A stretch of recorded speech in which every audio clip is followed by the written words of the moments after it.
Hey everyone, Egman here with another video, and we've got another team talk. I'm joined with Yonas and Russell.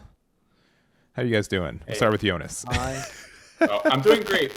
I'm glad to be here in Pasadena with Hayden, with Yeah, Eggman. It's a good time. The that weather's that gorgeous too. door behind you. I'm literally in that room, but it's just easier production wise to have us in different rooms. So I'll prove it later when we're towards the end of this. But we are feet apart. And then just down the way on the East Coast over there, we got Russell. Yo, yo. So how you doing, Russell? Chilling. Great job going on. So much fun. Rethinking my deck choices for One Piece. Yeah. Yeah, it's just small existential crisis, but otherwise fantastic, right? Yeah, absolutely. Yeah.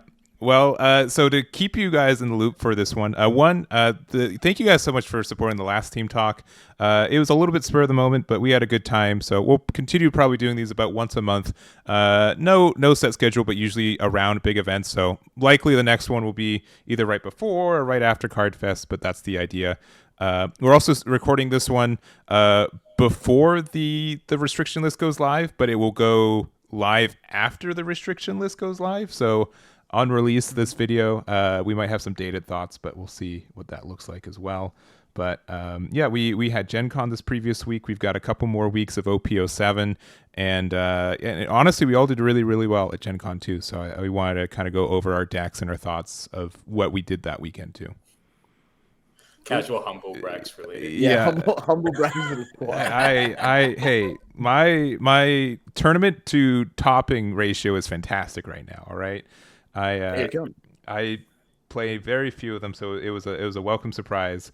And I didn't do super well Thursday or on Saturday, but I still showed up and had a good time. So that was good too. But both of you, I got fourth place on the Thursday Treasure Cup, which is the easiest one because people were traveling.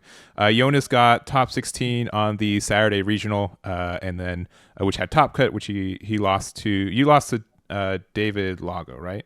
David Lago, Yes. yeah, top 16. Yeah. And then Russell, you got He's a pretty good player. Yeah. He's very and with Digimon ties, I think we were talking about too. So Yeah. He's homie from Digimon, and then he's just been good One Piece ever since. Yes, yeah. He was good at Blue Hybrid, right? That's Russell and I were talking about that. Or Jonas and He made a name for himself during the that Treasure Cup run when Blue Hybrid was in there, and yeah, I believe he got first. If not, he went back to back one time. Yeah.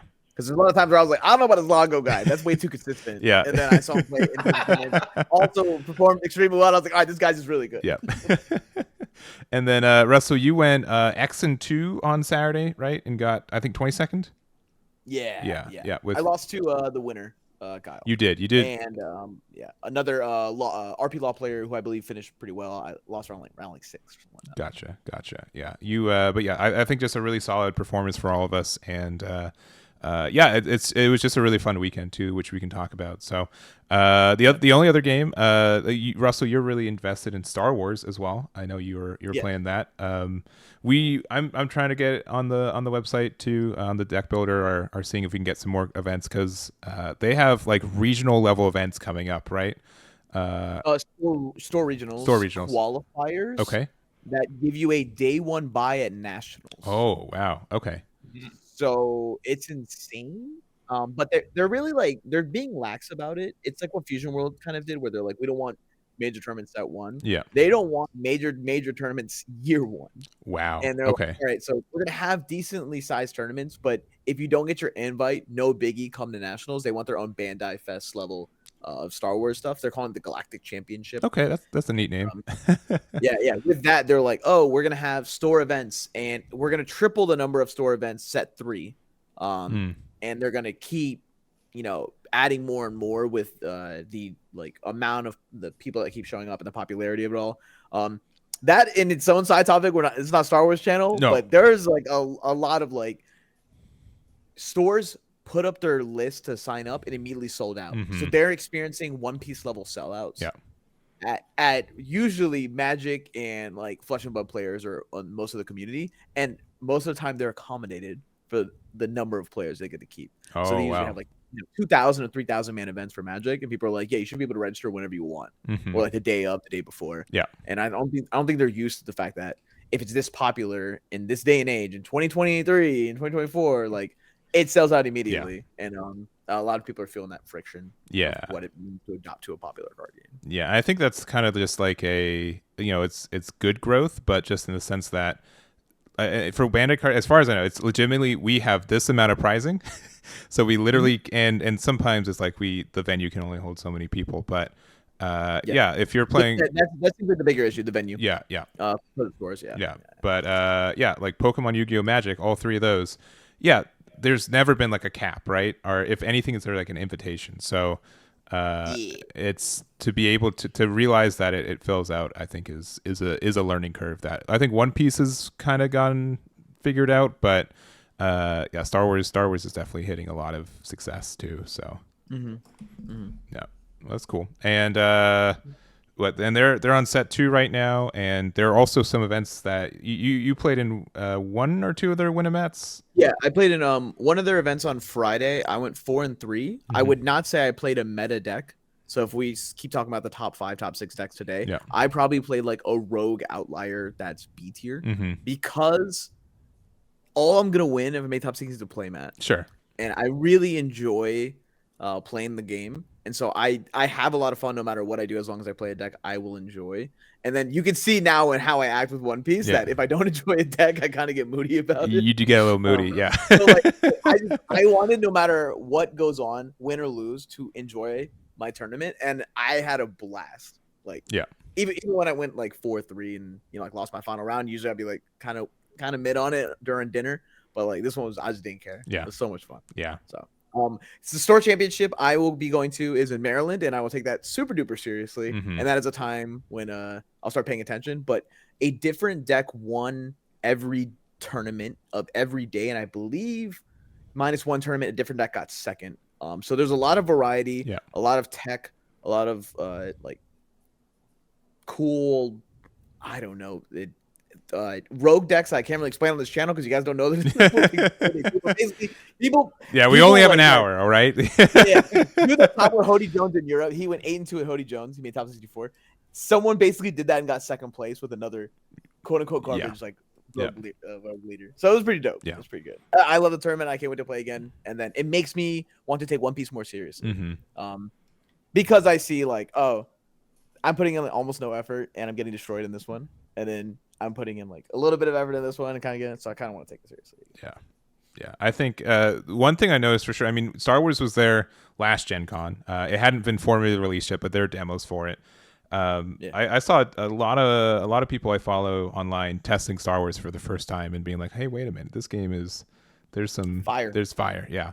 Specifically, fire. I'll say it's the closest game that has scratched Dragon Ball Masters verbatim on a mix of deck building and gameplay styles. So I think that has a lot going for it. But it also seems like a game that you do kind of have to hard commit to. Whereas like One Piece Fusion World, you can play both and you'd be fine with it, right? Which I'm coasting with. But Star Wars, you definitely have to do a deep dive, I feel like. There's a card pool knowledge and a like tempo and situational knowledge that if you fail the test, the game immediately ends. And I don't think that comes up too often in One Piece during the early stages of turns. And this would be equivalent to like, we're at 6 Dawn. I played this card first, and then he responded with this card. I now lost this game. That's how it feels. Gotcha. So it's like, I played Basil Hawkins, and then they responded with X card.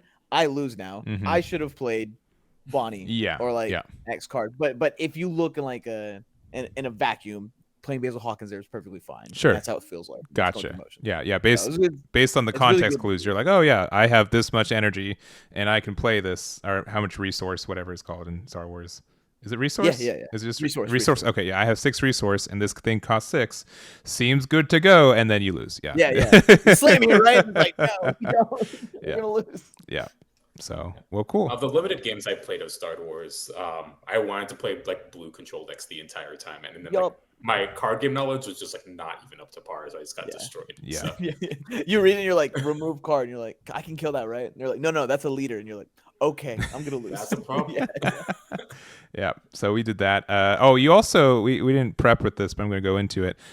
Union Arena, new game coming out formally next month, but this month they're the super pre-releases.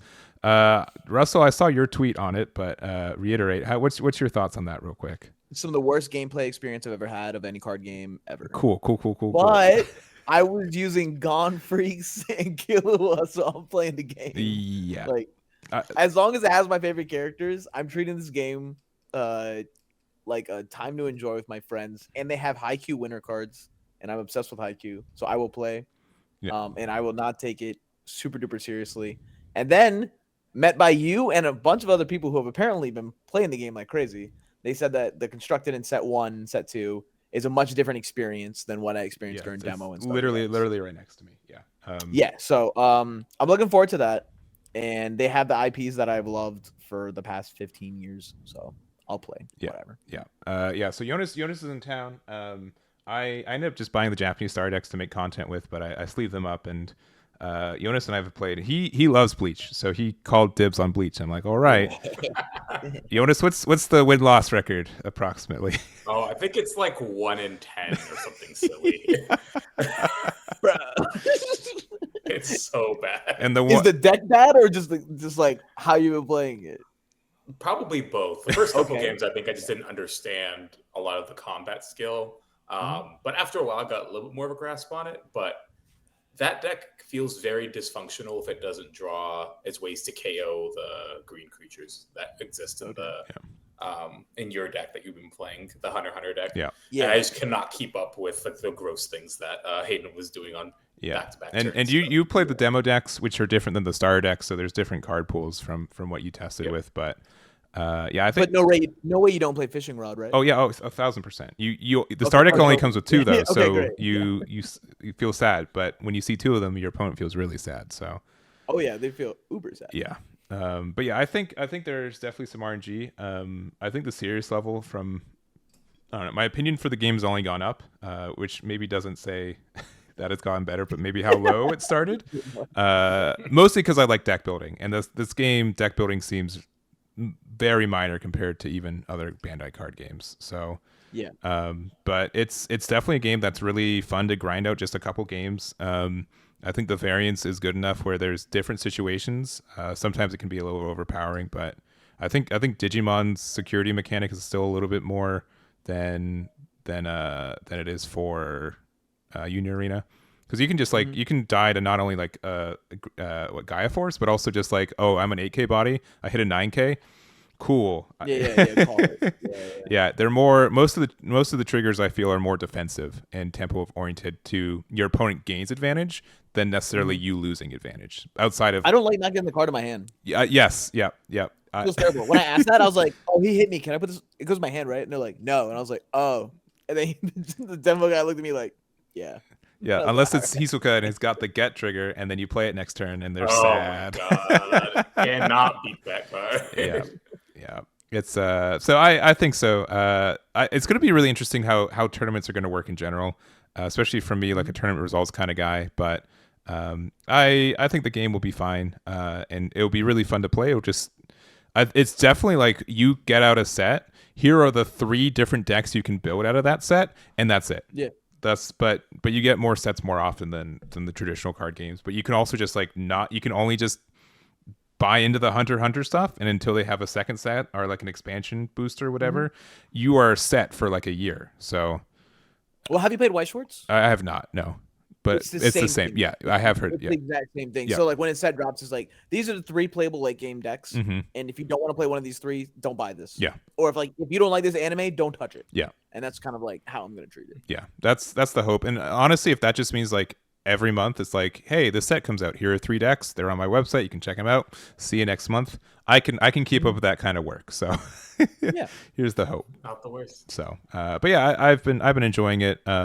as more of a hobby when I treat everything else like a job. It's been a fun time. So yeah, I think the fact that everyone collectively understands that it's more RNG, more for funning it, makes it a more fun experience. Yeah, I think it's like, hey, you're not taking this super seriously, and I'm, me Muji because I'm playing Bonney or something like that. Yeah. It's just like, oh, we both know we're playing yellow and we're having fun. Yeah. And like, let's just go swing and see if I trigger something. Mm-hmm. Yeah. Yeah. I do hope if it is taken seriously, it's best of 3 because I think it's best of 1 in Japan right now. But that's the only thing. I don't know. It's when you start grinding, games last like 10, 15 minutes. Like you just keep slamming cards down. Okay. And once you like the only learning curve is like the double resource system. But once you figure that out, because you don't tap anything to play anything outside the action points. Yeah. So got that. Yeah, we'll see how that goes. I'm doing a couple of super pre-releases in the next couple weeks, so we'll see what that looks like as well. Because that's Bleach and Hunter x Hunter, and it's just the starter decks. Which, again, I think the Hunter x Hunter is the better one, but we'll see if that's true or not. So, but talking about some other stuff this month, we can go over to talking about restriction list stuff. Since again, this is getting recorded before the restriction list, and then it's getting released after the announcement already, so this is already outdated. We know it, but some super last minute predictions or thoughts from either of you. We'll start with Yonas. So weirdly enough, I think Moria might be the most likely card to hit. Not because Lucci's the best deck, but I think there's multiple ways you can make Law worse. Either like getting rid of Black Maria or just getting rid of the Law leader. I think they're both kind of like rationalizable. But aside from that, that's kind of like the main thing that's been scourging OP08, it seems like, from the Japan angle.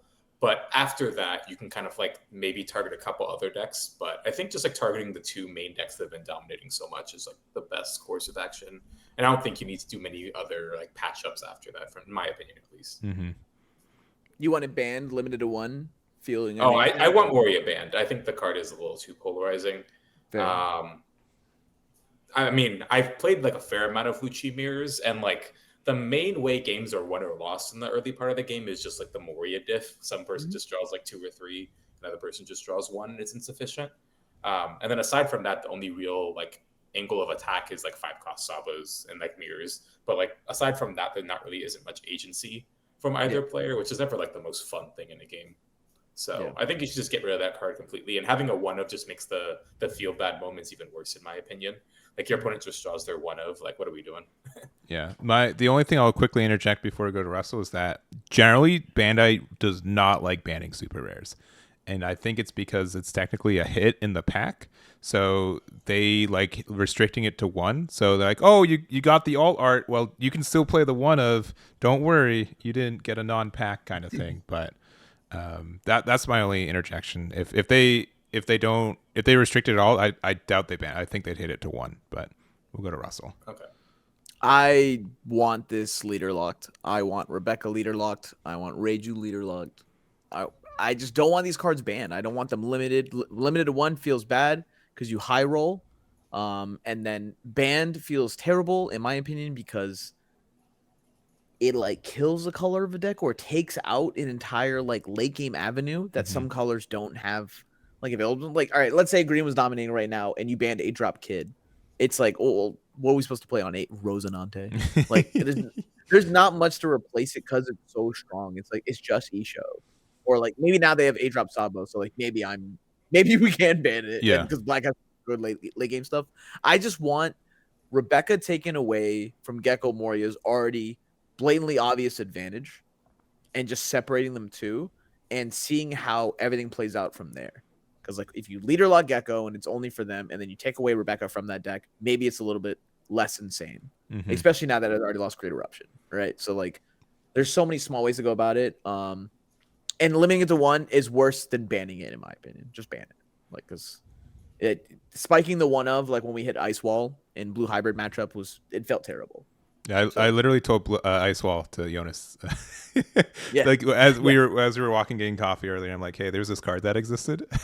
Yeah, it's called. Listen to this. Right now, it's printed on the 10-drop Whitebeard that we're getting. Yeah. In a set, and no one plays that card. Yeah. Jeez. It just says like essentially imagine a card existed that said the next time your opponent attacks, their turn ends. Just imagine that. That's essentially what that card says. Your opponent can attack 1 time next turn, and then their turn immediately ends. It was, and you could run 4 of, and you could stack their effects. Yeah, you get -2 on swing. Yeah, so I think you could do 2, so you can -4 on swing. Yeah, -4 on swing. Yeah. And, also felt terrible. Yeah. So, but yeah, I made a whole video on it. I think the biggest thing was I don't have the pie chart handy, but yeah, Red Purple Law is over 50% of the topping meta. It's clearly the best deck, and probably by an unfair margin. And it's clear that Gecko Mori and Black Maria have been their stronger cards. I would love for them to be just leader locked. I just know that Bandai likes to drag their feet on doing that sometimes, where they don't really like doing functional erratas until they have to. And then once they do for a card game, they've opened the door and they'll do it more often. But I think that's a little bit tricky. The biggest thing that I want, though, is that whatever happens, I hope it's on OPO8 release. If we have to play through OPO8, the exact same meta that Japan has right now, I'm going to be very upset, especially when it's, juxtaposed with how good OPO7's been. That's going to feel very, very rough. So that's the big thing I would want. And I put like a bunch of like kind of like maybes on it. I feel like the more I look at it, Ice Age might need to go away. Do you guys think Ice Age is too good or just right? It's -1. -1? Okay. Jonas? I think it's too fair. I know it's like really nice to KO big things, but like there's so many other like similar cards. Like your opponent has Tempest Kick, they can like Suru something. Like if we're gonna be banning a lot of these reduction effects, then like that's a different story altogether. But I don't think Ice Age is like enough better, if that makes sense. Gotcha. It's how much the follow-up card gains a net plus advantage from when it's played. 4-drop Lucci, 8-drop Gecko, and like we can go on and on. But if they go like Ice Age Brook your big guy, you're not really like slamming the table. Like you're like, all right, that's a very fair interaction. That's cool. Like we're moving on. Yeah. Just like Rygo when they're at 1. Like I shouldn't be upset at that, and I'm really not, because like it's Rygo. Like every color needs some form of removal. They shouldn't get boxed out by 8-drop Kid. Yeah. And that's why I don't mind something like Ice Age existing. It's just the things that come when it's followed up might be a little overtuned, so we just hit that. In this case, Moria. Yeah, and I think that's pretty fair. And I was thinking as you were saying, like, oh, it's really only broken when Ice Age is paired with Moria. So maybe we can just get rid of Moria instead. So, but yeah, I think these will. And Great Eruption. Yeah, bring back Sakazuki as well, right? It's fine. No, I've been debating testing the new leader. I'm not gonna do it. So I thought about it. The biggest reason I've been testing it, I think I've already mentioned it. There's the Sengoku. It looks for what? Oh, the 1-drop searcher? Yeah. What's it search for? 7 Warlord. Oh, what's this little tag that he's got right here? Oh, broken. That's it. That's the good stuff. But that was a legal combo in Japan. I don't think they even played it that much, but they tested it. They did. And they did not have success. Okay. All right. Well, that I am okay with being wrong on that one too. But just like man, if Moria was hard searchable though, in Sakazuki, that sounds like a dream to me. But yeah, maybe not. Toshiki finds Sengoku. It's just like a hard lock. Yeah. That's actually like that's an infinite loop. Perfect circle. So, all right. Well, that's probably enough. You guys are probably laughing at us because you guys know when watching this what actually got hit, if anything. Imagine if they said like we found no issues. Ooh, there's no way. They already made us way too long. Yeah. And I'll be honest, when they said that Sakazuki thing, I was very upset because they're aware that this card's overly consistent and overpowered and strong and needs to get nerfed. But here's 2.5 months of going through it because we went through it. And while I understand that pain, don't do that to us again, please. Like because they at least had like a solid 3 to 4 weeks before they all learned that Sokka's broken. Yeah. And then they're like, "Wow, this back combo's insane," and then they just kept doing it. My only issue is that they had a clear like in the middle point with EBO1.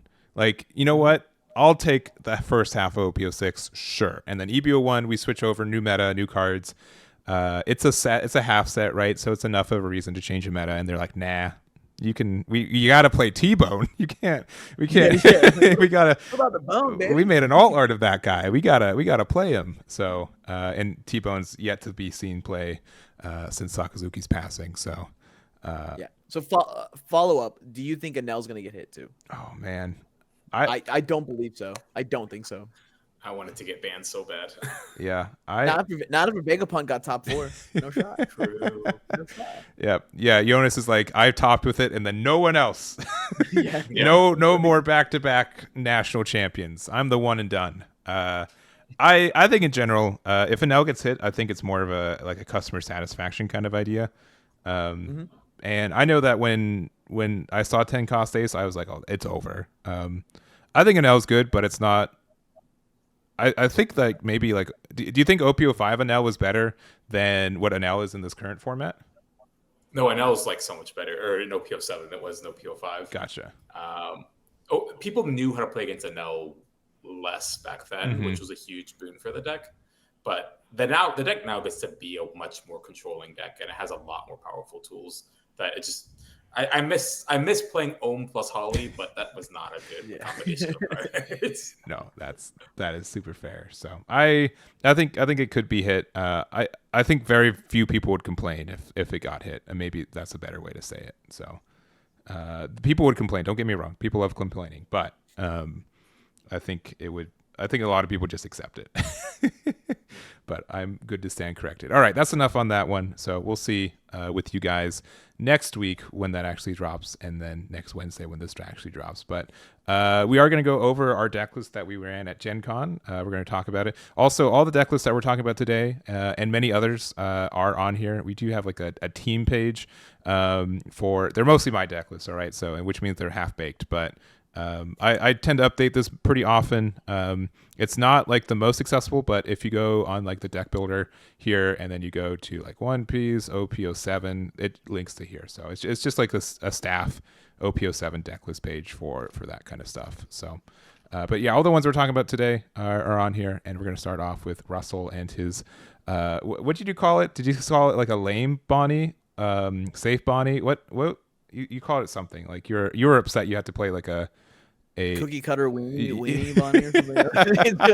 Like, I'm pretty sure I was just like, man, whatever. you were because you played Thursday, and yes. and you did all right. I went 2-2 drop. Hey, that's a 50% win rate. All right, that's all right. Yeah, 50%. Yeah. Okay, so I misplayed versus an L round 2 because he played Amaru when he was at 1 life or no life. He Amaru'd my Aandroidd, turned sideways, and then attacked with his 5-drop Luffy for 9 at me. I thought I had plenty of counter power and I should have countered out immediately at 10, and then he went 11, then like 12, or like 10 and 12 with his leader and then his Katakuri, and I had like 9 card hand. So he's like, I just hope you don't have the counter power, and swung. I was like, I do not have the counter power, and both my cards out of life were dead. So misplaying like that in such a dominating position. I had a Zor on the board. That's how sure. like we're done here. And I was like, what am I doing? And I did this right next to Cody, who got finals on Sunday. Yeah. Like, I was him, and I was like, I don't know what I'm doing today. I'm sleepy or something. I'm misplaying like crazy. So that round I immediately play against a Law player. They're very nice. Our game is not interactful, like whatever. I played 2 cards to the board. They both got immediately bot decked. Like I had no agency in the game. I knew I was losing since the opening turn. I kept drawing, didn't see a Hody, so this game ended, and that's kind of how it always felt. I was like, whatever. I'll drop the 5-drop Luffy's that I played and the 8-drop Resonantes. I'll play a 4th Dofi because why not? And then I'll play Bardo because why not? Because might as well copy paste. And then get a 22nd on Saturday because the deck squeezes out like really rough wins. And I think that's kind of why I don't want to play the deck anymore. I mean, I don't think this list is bad by any means, but I feel like if I don't draw my Hody or my Basil in the matchups I really, really need them, I don't have much influence on the outcome of the game, especially the ones when like I can notice my opponent's misplaying into one my hand or my board state, but it's a lot of like, oh, as soon as I see their misplay and I get to capitalize on it and win the game off of it, I don't perceive it as, wow, what a great win. I perceive it as, had this been myself switching seats, I would have gotten destroyed. And when I see that, even though I got 22nd, it makes me not want to pilot this deck anymore because I know that a stronger player or duplicating myself and playing against myself, I would have lost very badly in the same position. Or in one matchup, I don't remember my opponent's name. He was playing RP Law. He played 2 queens and a Reiju on me and still drew no reducers. So the turn I dropped in an 8-drop Kid, and he couldn't clear it. The game ended. I just beat his face in, and we both knew what was going on. We both knew he had no reducers, and he just passed and started laughing. And I was like, I'm so sorry, and I just beat him. And had he drawn a single Gordon or anything, I lost the game immediately. And with that feeling, I was like, all right, Bonney, maybe it's not your time. Bonney, however, did also finish in top 4 and beat multiple Lucci and RP along the way. I went, I think, 3-1 or 4-1 total against Lucci on the weekend with this list. But it still doesn't make me feel comfortable with the fact that Kyle won with a finger pistol gun in his list, which I always want Lucci players to play. Yeah. And so now that one performed well and, went 17-0, didn't even drop a game all weekend, it shows the value that card should have in that deck, and thus wants me to scare off of this deck and play other things. So, also, list is great. It's green. Just green's broken sometimes. Yeah, I don't know if we mentioned it at the beginning of this, but yeah, you did end up playing Kyle round 2, in lost. But yeah, so you did play against him with this list as well. But I think you kind of just recapped the. I don't know. I'm a very fact-based person, but Bonney gives me feels. Bonney makes me like emotional of like, man, even if I win this game, it is like narrowly, right? And I could see like I could have seen things where my opponent could have won if they did it differently, which is terrifying. Or 2, if I lose, it feels so bad, right? Like you when you lose, you just get like stomped at times. And my head's in my hands in my just like sitting there. Yeah, go ahead. Yeah, I'm gonna do this. And I'm like, do whatever you want, baby. I have no hoodies. I'm gonna lose. Yes. We're done here. Yeah, I have all my late ends. Yeah. So the last time I played Bonney, it was like that, and I definitely think the deck can get success, but for my emotional health, I cannot play this deck. It has too many highs and lows. So. To be able to finish 8-2, or was it 8-2? Was it 10 rounds? Or was it 7-2? 7-2. 7-2. In, I want to say it was like 2 rooms, right? Because it was like multi-layered. The venue for Gen Con on Saturday, by the way, we didn't talk about it. It was wild. It was very confusing. We were like in like the random stadium area at the very bottom, or like the first day. Yeah. And they put us in like some random place up top the day afterwards. I had no idea where I was going. Yeah. People took the escalator to go to the bottom tables. Yeah, they did. Yeah. You have to play upstairs. You have to play upstairs. If you're table 300, get up there. And it was like 2-story escalator, right? It wasn't like a story. It was like 20 feet up, and then you had to walk around a bend, and also, so obviously like. Yeah, the joke was you didn't want to go upstairs, right? Because you had a bad record if you did. But 2, I was there round 1. There were windows with no blinds. It was awful. It was like my opponent. Oh, you were trapped? What? You were trapped up there? I was trapped up there. There's no out? There's no out. And they were playing yellow, their cards are super shiny.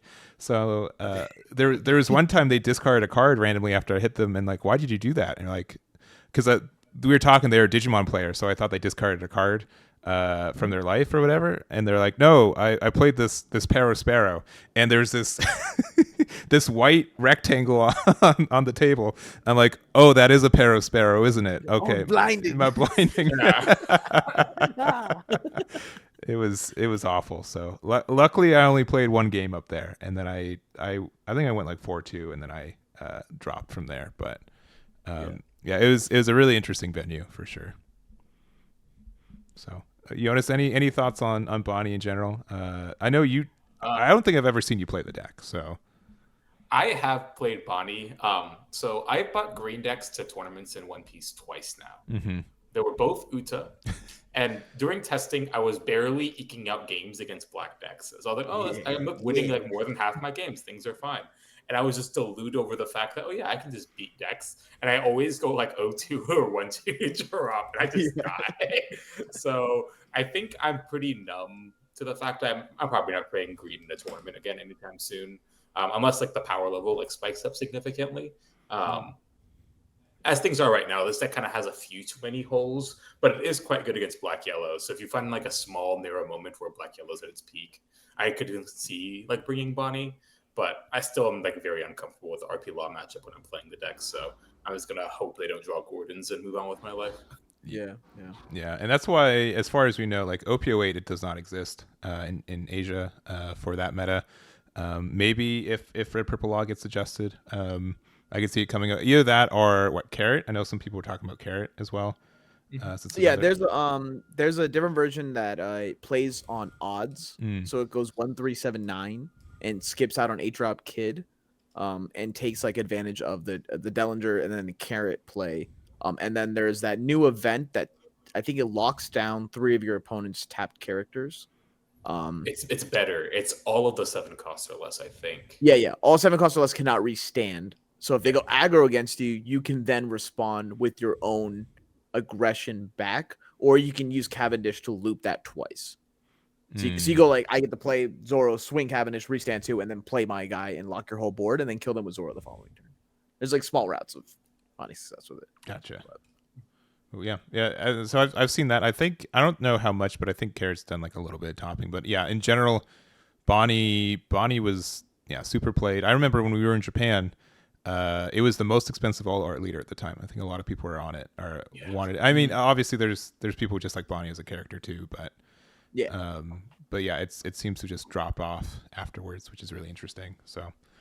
But yeah, we'll see. I have nothing but respect for people who are able to do well with Bonney, but only because of my own shortcomings with the deck.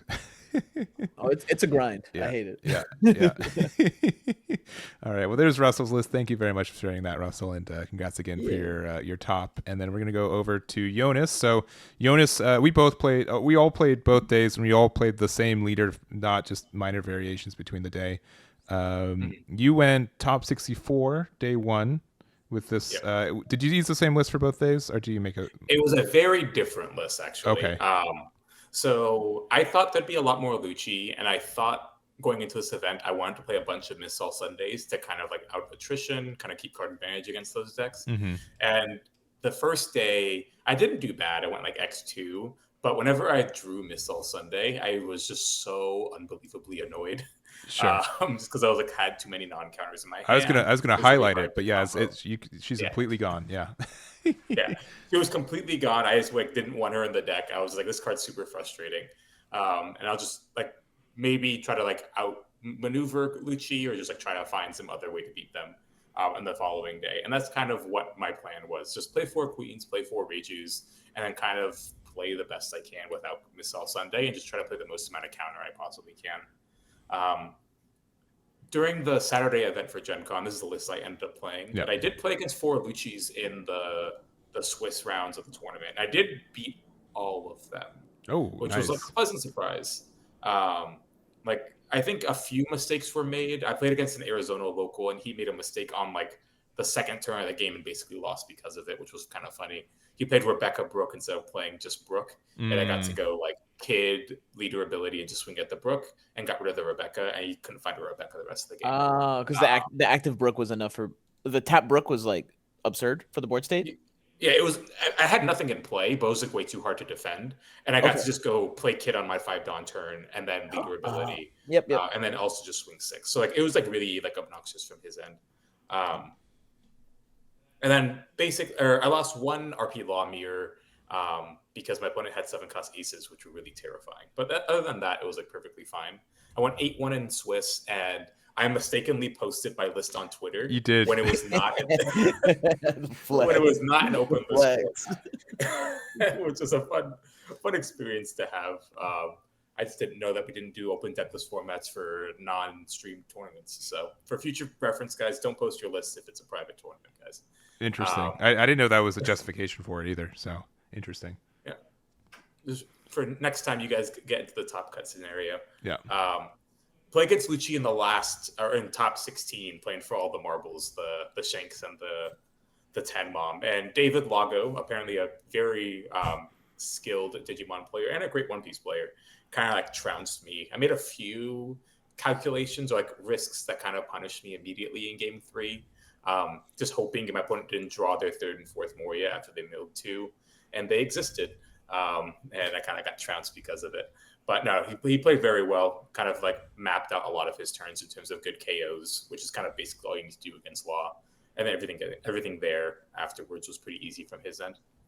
Top 16 to top 16, I was pretty happy about it. Yeah. I think the most fun part about that tournament was Kyle's run. I'm not a One Piece historian, but my favorite One Piece historian, Jackson Huang, told me that this is the 3rd undefeated instance in a top cut scenario in One Piece. It's Jackson himself, obviously. I think Andrew Duvall.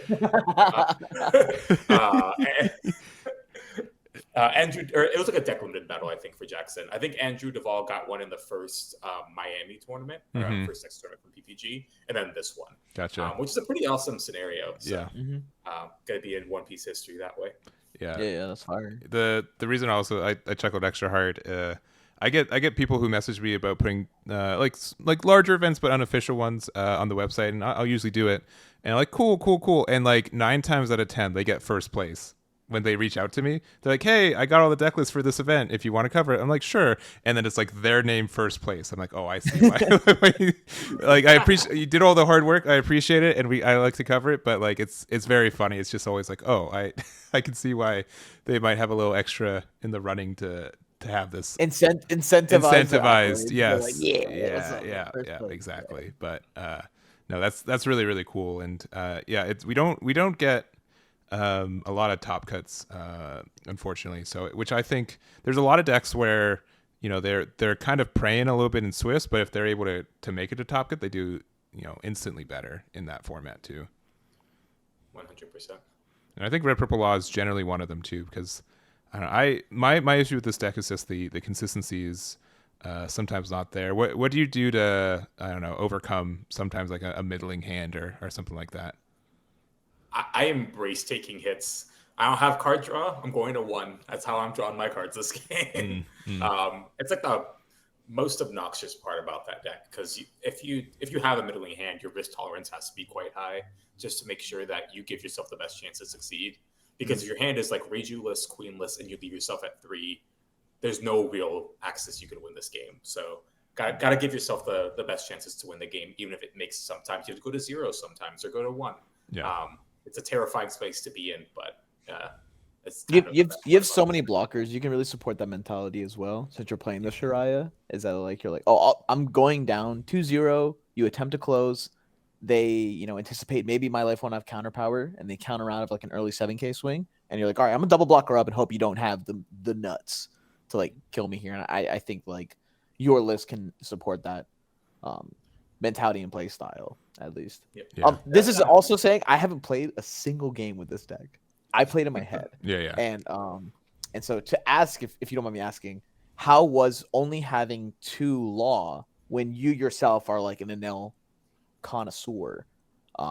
Like did you not want more laws for that matchup, or in general? Like, was it enough for you to influence you for be like, all right, well, I definitely need Shariah over the extra laws? And then how was the 4 of Zoro Joro? Because I think mostly everything else on the list seems like pretty standard. I wouldn't cut a single card from any of the rest of them. But it's like, oh, did you feel like your Shariah choice or your law choice was justified at 2? Yep. So the main reason to include law in my head is that it's like very obnoxious against Bonney. It's like one of your best cards against Enel. And it's like relatively bad against Lucci unless you can find a narrow spot to use it, and it's like very bad in the mirror as well. Basically, the matchups where your Dawn's really taxed, you really can't afford to use them particularly actively, and the matchups where you just have plenty of time, it's going to be very, very explosive. I just noticed recently when I'm playing my games, I'm not really concerned about the Bonney matchup as much. The ML matchup's always kind of close, but I think just like you're going to be mulliganing a lot towards your Reijus and your Queens, even more so than the laws, because you need that card advantage to keep churning. So I just don't really want to play that many, just because I'm just like, I'm not going to keep hands with a bunch of these. I'm just going to keep trying to find card draw, and if I draw one, sick. If not, I'll be fine. And additionally, it's niche and pretty decent against Black Yellow Luffy, but you also that's also a matchup where your Dawn's pretty taxed, so it's kind of in a weird spot in that matchup as well. But hey, it's a blocker. Yeah. I just noticed that instead of playing more cards for Enel and Bonney, I wanted to make a more balanced list. And that's where like the Shariahs and Zoro Juros have been coming in. Shariah, obviously one of the most absurd cards against Black Yellow. It is KOable by the new Egghead Luffy, but like the more of these like Bond play Shariah cards you have, the more those are taxed, and you can kind of win games based off of that. I'm pretty sure I'm going to a 3rd for this weekend, which is super nice, just because I want that extra obnoxious body. Zoro Juro is a card that I think a lot of people are like very iffy on, because some people are playing or some people are like, I want 3 drops in my deck just to have like a bunch of like turns where I get to play a bunch of things. And the question you're playing or deciding is like Chopper, Zoro Juro, and Zoro, basically, alongside Jiraiya, of course. I just noticed that Zoro Juro is like the best 3-drop aside from Jiraiya against exactly Black Yellow Luffy. Like the extra Dawn is just so absurd, but it also is just like a very terrifying threat that your opponent is going to have to target in a lot of other matchups that they have KO effects. So like Lucci basically always has to prioritize killing it because the Dawns could be a little too much. Anel or Bonney can ignore him a little bit because it can leave you at 4. But even still, like the body is still going to be obnoxious when they eventually try to close the game out. So, and he's also like I think one of the best cards in the mirror. Just playing him on 3 kind of necessitates an answer from your opponent. So, because of that, I think the card's just like a little too good. But if you want to play cards like Chopper or just play Rush Zoro to be better against like more controlling decks, I think that's very like rationalizable to do. I just want a little bit more flexibility, and I love my counter. I really don't want to go. Yeah, try to put another Rush Zoro. If you have another dead card out of life, you're like, no, I'm going that one. Yeah. It's so painful. But Sunday might come back in. Shiraya's might be a 3, even a 4 eventually. But I like a lot of the other numbers here. So. Yeah, somebody who plays Black Yellow Luffy, I hate this version of the build. You're playing too many of the cards I hate. So, but yeah, it's the same thing. Like blockering up is good. I think some people have gone off of 4 copies of 6-drop Sanji, but it is a rather effective blocker at times. That he's my truth. Yeah, don't worry. The fact that you can end like so many turns on like 3 6K blockers, and then you're like, well, either I live next turn or I kill you next turn. Like it's very scary. Yeah.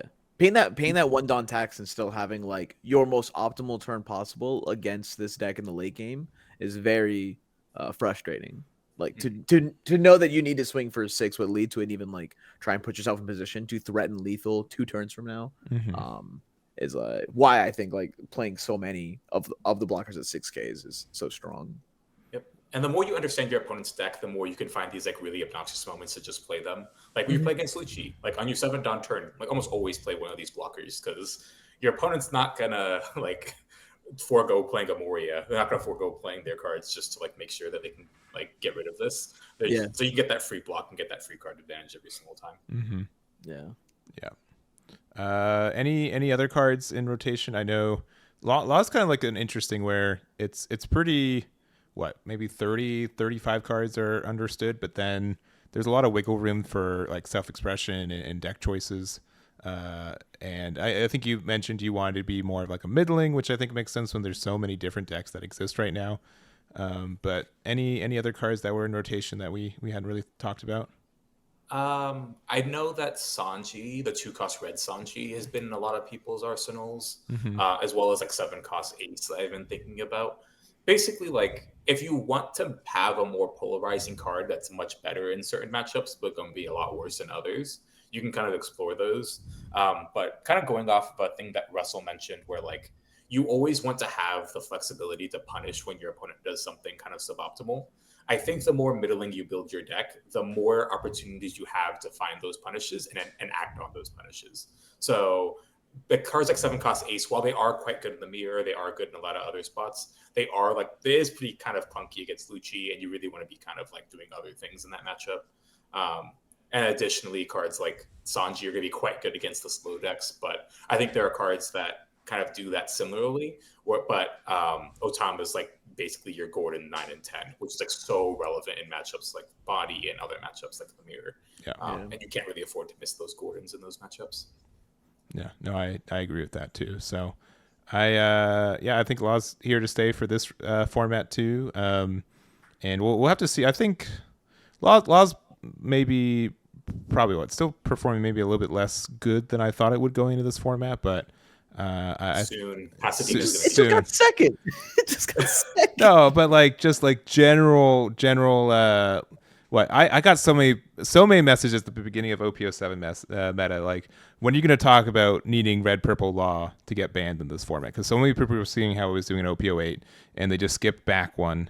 And I said, I don't think it's going to be that good. And it's been batting 15 to 20% of the meta on a top cut side, which I think is good. It's acceptable, but I think a lot of people were thinking it'd be 25, 30% of this meta, which it strictly is not there. So I'd wait. I think when we get closer to Nats, it's going to be closer to 35, 40. Okay. I think there's a huge steep learning curve with this deck that I'm still exploring myself. Similar to Black Yellow Luffy, there's just a lot of nuance where you get to kind of figure out how you want to plan out the next 3 turns based on your hand. Mm-hmm. And if you make those small mistakes early, you just feel like you're floundering. Especially against decks like Lucci, which is probably one of the more popular decks, if not the most popular deck in the format. Yeah, Lucci's definitely the one that I think people are the most on. But yeah, I obviously I don't think it's necessary. It's not performing bad. It's just not the best performance wise either. So, I mean, with how long we had Sokka and Moria in the format, it's just it's so easy for people to transition over to Lucci. Yeah, because it's just you're adapting the same mindset and skill sets of oh, I'm gonna remove this using this to remove it 4, and then I'm gonna Gecko and keep spamming it until I win the game. Yeah, no, and, I think it's pretty clear. Obviously, a lot of Sakazuki players need a new home. Rob Lucci was there, and they just transitioned to it. So, yeah, I think Law's in the same spot that Black Yellow Luffy is, where it's oh, this hand's suboptimal, and so now my player skill really comes into effect of how this game's going to progress into the late game stages. Yeah. Well, if you have the very obvious, you do this, Gecko on 8, and then I use my ability, then you're all right, well, this deck's not too hard. Yeah. And then you get the suboptimal lines, you're I haven't seen a Rage yet, but we're going to claw our way out of this. Mm-hmm. We're going to make this work somehow. So. Yeah, well, let's talk about Black Yellow Luffy in general then. So excited. So excited. Oh, here we go. Oh boy. Oh man. All right. This is where I look at the video statistics and see, weird. The viewer percentage dropped off right around this mark. I wonder what happened. No, so this is Black Yellow Luffy. I generally like this deck. I played a lot when it came out, and I kind of like combo decks and doing that kind of stuff. I think Russell was spot on where, late game or the second half of this game, it's pretty understood what the plays are, right? You play your Gekomori if you have it, you do your good things. And I think the most complex thing that I like about this game is I'm going to say awaken because I play Dragon Ball, but how do you awaken with this deck? How do you get down to 0? What's the best and most efficient way to get to 0 so you can start doing your looping where you're a 7k leader or 9k leader? I've been really liking being a 7k leader in some situations where you can say, you know what, sure, being at 9k is better, but being able to next turn be a 7k easier, knowing that if my opponent's going to 8 Dawn next turn, they're going to play Gecko Moria. They've got no Dawn for their leader. If I'm a 7k leader or 9k leader, it's the same. So that kind of idea for it. So I brought this deck. I had to leave for Gen Con a week beforehand because I went home to Kansas for a couple of days and then went there to Indianapolis because I wasn't going to fly back to LA to fly to Indianapolis a couple of days later. So what that meant is that all the cards that I had to play with that weekend, I had to know a week ahead of time. So I brought this deck in Reiju. I went to a store regionals in Kansas. Shoutouts to the Geekery. I played Tristan round 1, who beat me with Rob Lucci, which felt awful. It might have been Moria. I think it was Moria. Was it Moria? It was Moria. Sorry, I lost a Rob Lucci second round, and I'm these are the matchups I'm supposed to win. What's going on? And what happened was both of them went second and played Isho and Curve and racked me. So that felt pretty bad. So I was in despair, and I just ended up grinding a lot more games. Also, shouts to Tristan for not only beating me, but also I needed these new gates. I didn't have those new gates on the build that I had on Sunday, but I'm you know what? What's the best thing to do? Where am I finding where I'm inefficient on my Dawn? And the new gate was definitely one of the pieces, and the Emporio. I didn't have the 3-drop Emporio at the time either. So I'm these are both just good cards that help fill out my turns. They help set up an awakening. And generally what I like to do with this deck is make it so I can just do some really just value-driven turns. Get a little bit greedy with it, but when it pays off, it really does. So sometimes you can do some fancy things with value Morios are the best thing in this deck. So if you're down to 1 life, you can do something funny where you play Emporio, put a 5-drop there, and then play the 2-drop. Hopefully Sabo's the best one, but then you're at 0 life, but then you played a Moria, a Sabo, and you're 7k leader. Your opponent's going to have a hard time answering that.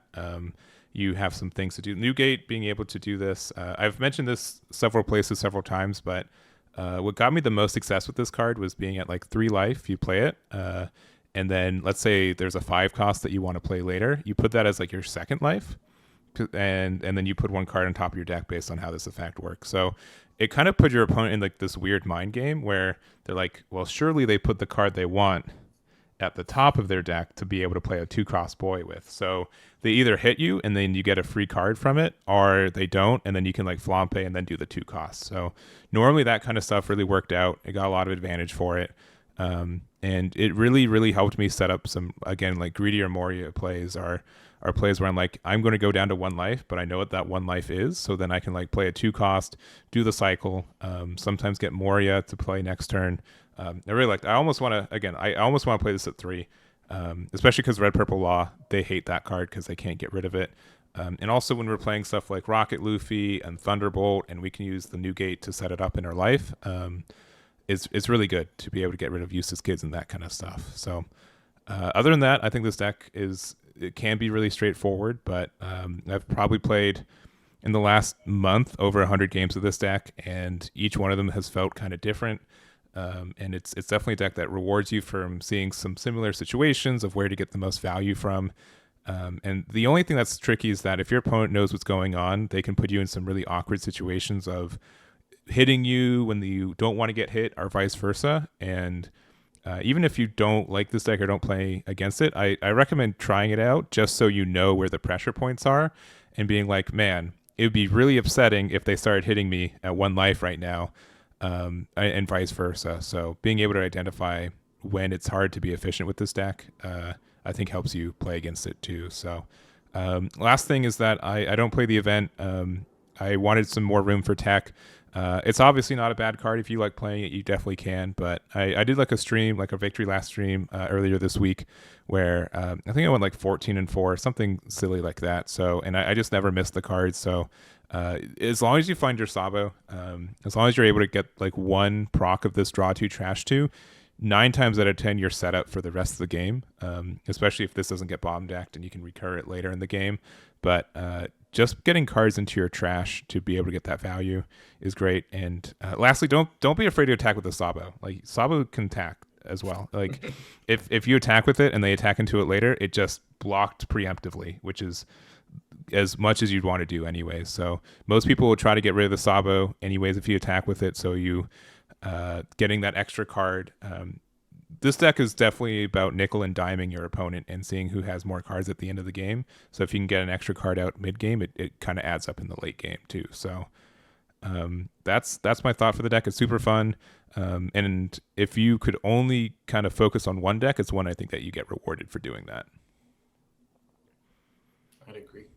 What are your thoughts on the honorary 4th brother, both Baby Kuzan and Tenkas Kuzan? So the list that I went 0-2 with in Kansas had Kuzan in it, and it helped cement the fact that I didn't like the card, but there were definitely some situations where it's really good. For example, if you're playing against like Rob Lucci and you play Kuzan on 4, they can't get rid of it, and then you Sabo the next 2 turns, they can't play Moria for the rest of the game, because then if they play Moria, you immediately attack with Kuzan and answer it with Rocket Luffy.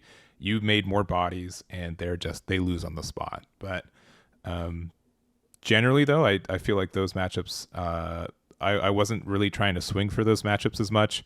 And 4-drop Kuzan against something like Red Purple Law was a little bit rough. Bonney, you never get like the cost reduction because of how Bonney works, so it's rough in that matchup. And sometimes like Rob Lucci can still answer it, and then all you did was draw a card when you could have pressured their face a little bit more or something like that. So I don't think it's a bad card to run, but I'm just not on it currently. Got it. I know Russell's on it though, and he wants to play the 10-drop. 4-drop I'll be okay with. 10-drop I still need a lot of convincing for that card.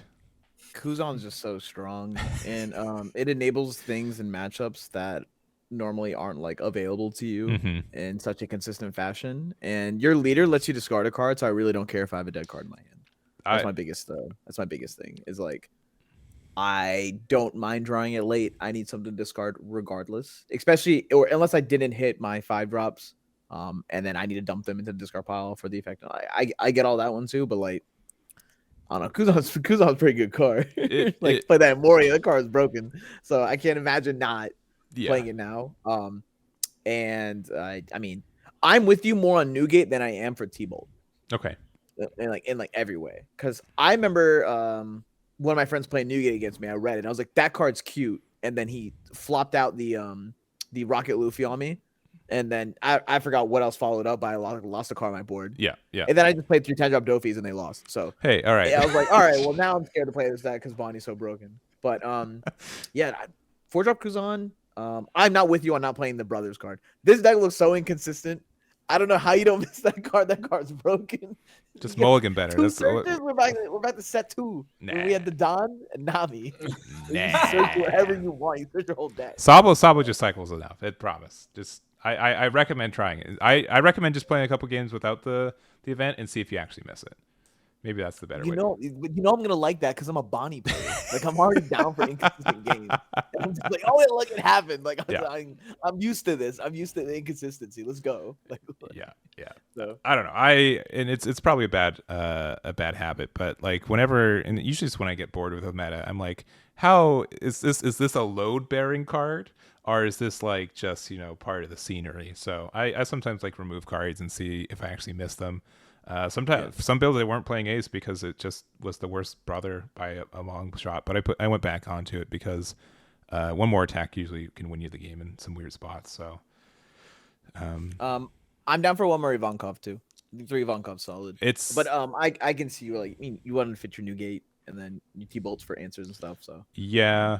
If I was to remove cards, color combo, I can't really recommend or have an opinion on cards. They're all just so strong. Like they really really are. I mean, maybe this video can be completely dated, if Moria's removed. But I will say because I think a lot of people, if Moria gets banned, if you can't play Moria in this deck anymore, I think a lot of people would be off it immediately, right?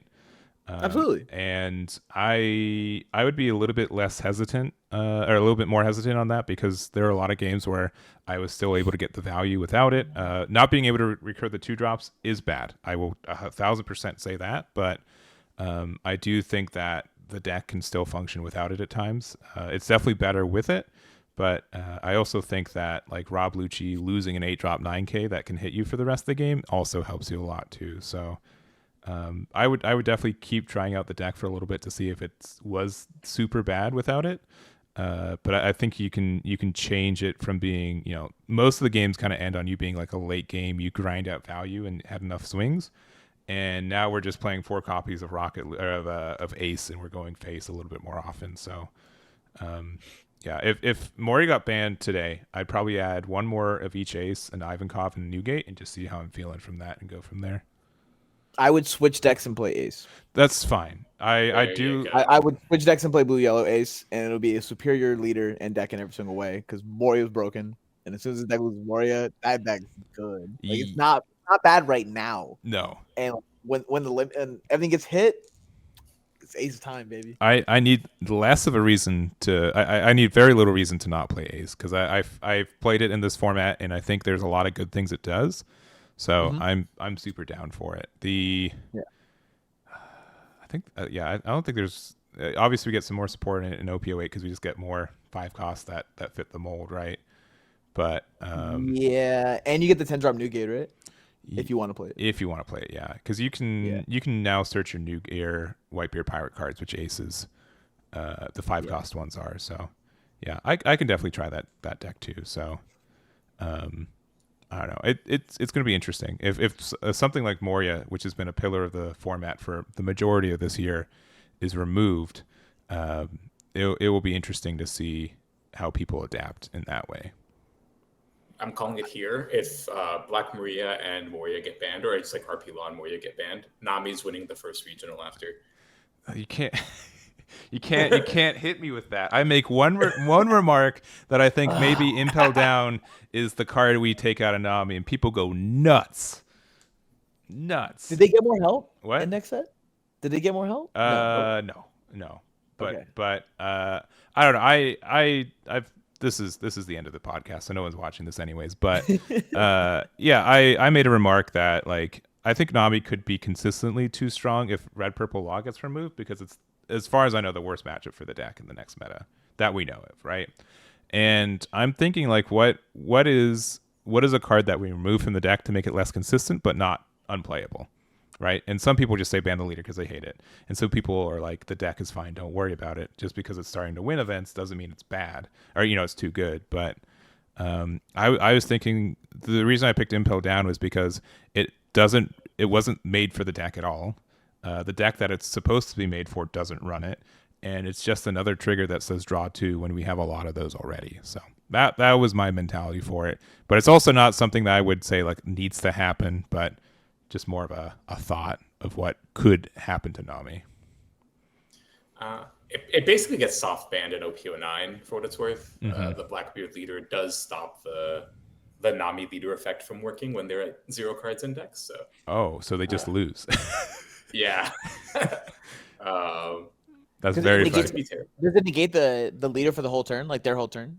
Yeah, the 10 cost Blackbeard says that. We'll go to the next turn. Yeah. Until the next turn, they don't get any leader effects. So that's one as a leader effect. So I think Nami gets a huge like anti-Nami, or is not anti-Nami deck in 09. I'm not entirely sure what the format's going to look like, or if there's aggro decks to kind of compete with Nami later down the line. But hopefully they exist. So I think 09's power creep is so impactful. I sold my binder. Like that's how impactful I think. The empty one or the one with One Piece cards in it? Yeah, that one. Like I saw the Shanks, I saw the Sanji, I saw the Blackbeard, and I was like, this is enough for me to 100% check out before the premium, the reprint set that we're gonna get, which is gorgeous, by the way. I don't know how we haven't talked about that. That set is fire. It is right there. I saw you the opening, and I was like, "Is that a foil ESO? What are we doing?" Mm-hmm. Yeah, this is crazy. They look really. Did you see like the? I don't know if this camera's going to be nice or bad. I'll pick it up. But have you seen like this pirate stamping on it? Yes, that was amazing. I'll still see if my webcam's happier with it though. Yeah. I really am looking forward to getting that set. It should be a really fun time. I can't wait to play Shanks. Yeah, I went into that kind of blind. I've come full circle from hating playing red to all right. Come on, please. just be aggressive. Starter Zoro gets to be playable again. I'm in. That's. I miss that guy so much. Yeah, I'm just going back to be like, dang. 1K the whole board. Let's see. Does it like it? Not the best, but I could see a little bit of it. Yeah, you just have to trust me. It's very nice stamped. Yeah, I was having. I had some issues with that. Also, spoilers. We got the true yellow player. We got the Hiyori and Satori. Oh, what a high roll. Yeah, these are unique all arts, and then just a bunch of Dawn, and then like maybe the best leader in the game. Who knows? Sanji? Yeah. Yeah, Sanji's pretty good. Yeah, I don't know. Give everything Rush. Like, hey, what if you're actually playing Fusion World all of a sudden? how would that impact? And 5 life? I think that's the biggest thing. That's 5 true, life plus that effect. It's nuts. Yeah. So there's just so many things where, and I've been humbled so many times that I'm like, all right, maybe they know what's going on, but as soon as there's a mistake, you're like, I knew it. I knew that was broken, and then like the next 4, you're like, all right, well. I think it's very funny that people are reading Blackbeard and being like, all right, this game's over. Like, it's way too much, way too broken. Blah, blah. And I'm just like, guys, we are literally complaining about Moria left and right and all these on-play effects left and ace. Yeah. Like, all these broken on-play effects. They give you a card and a leader that negates it. And you guys are like, that's too much. That's a little overpowered. And I'm like, no. Like we get to revert back to what we wanted. Also, this might be an amazing winner for One Piece. If we get the ban list and the ban list goes into effect immediately for OP08 for us. So like when this video comes out, we're either in a really good mood or I'm just talking out my ass, right? Yeah.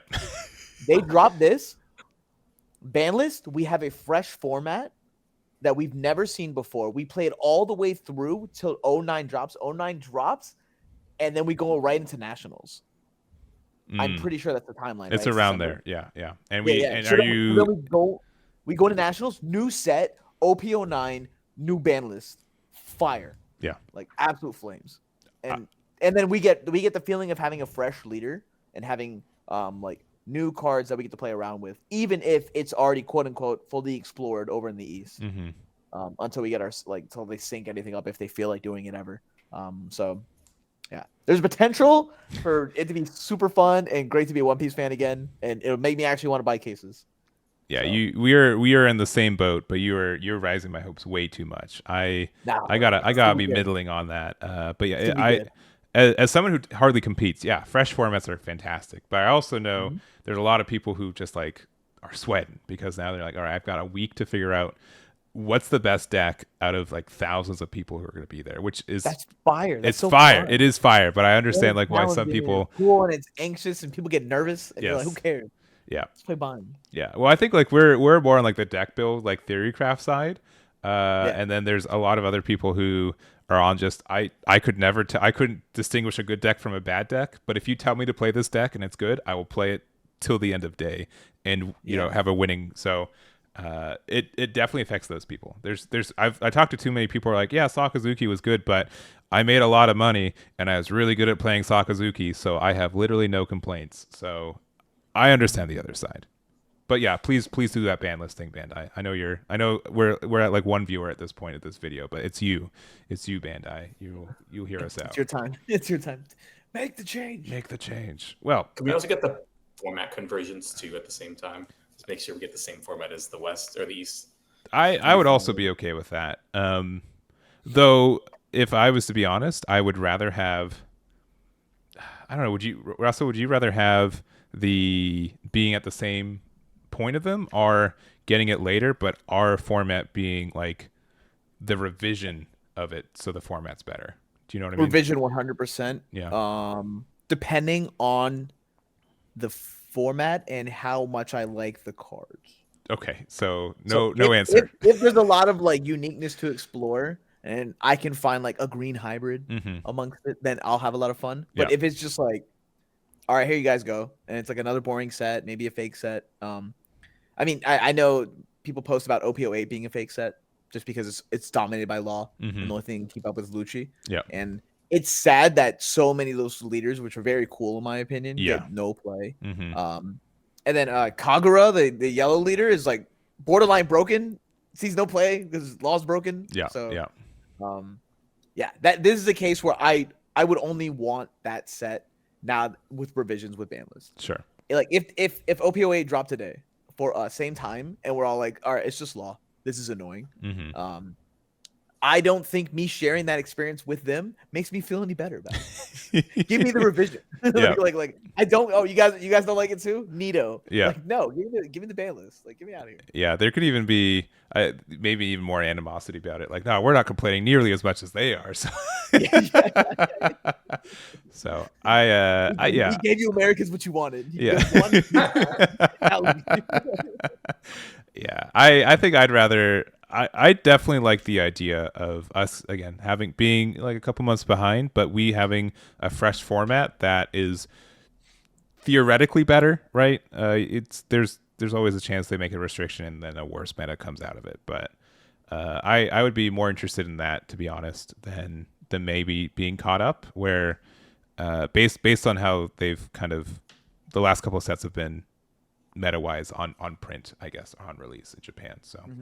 But anyways, we are an hour 12, so not too far behind, but we got to skedaddle. So, Yonas, any closing remarks? No. Congrats to everyone here for the Gen Con. Yay, team! Yay! Yes. Looking forward to some future tops for the rest of the team as well. So, other than that, it was a really fun team talking about future bannings that we'll hear about in a couple of days and just catching up. Sounds like a good time. When's Pasadena? As of recording, 48 hours, if that, less than 48 hours. Gotcha. Yeah, right, and it's a 2-day event with top 32, which I found out yesterday. 32? Yeah, I think so. Yeah. So I don't know. We'll already know that Yonas topped this. 64, right? It's Cali. You guys get like thousands. Yeah, but it's a 1024 cap, but it's a day 2 top 32. So top 64 I think gets prizing, but top 32 gets to day 2. Okay. Yeah. Jeez. Did we not was Peoria top 64? I think it was, but that was the first 15 36 event, and that's why it was a top 64, I believe. Oh, that's the one you topped, and then we did commentary for. So it's different. Yeah. Yeah, Fun day. Come on. Yeah. You're still looking for those Absaloms. I don't want to talk about that. They're in here somewhere. All right. With that, we're going to end it. Thank you guys very much. We really do appreciate it. Again, we're going to try to do these on like a monthly basis. Pretty formal, but if there's anything else you guys want from the next one, let us know. We'd love to do that. Appreciate it making this far. Hit that like and subscribe if you haven't already, and we'll catch you all next time. Bye. Later.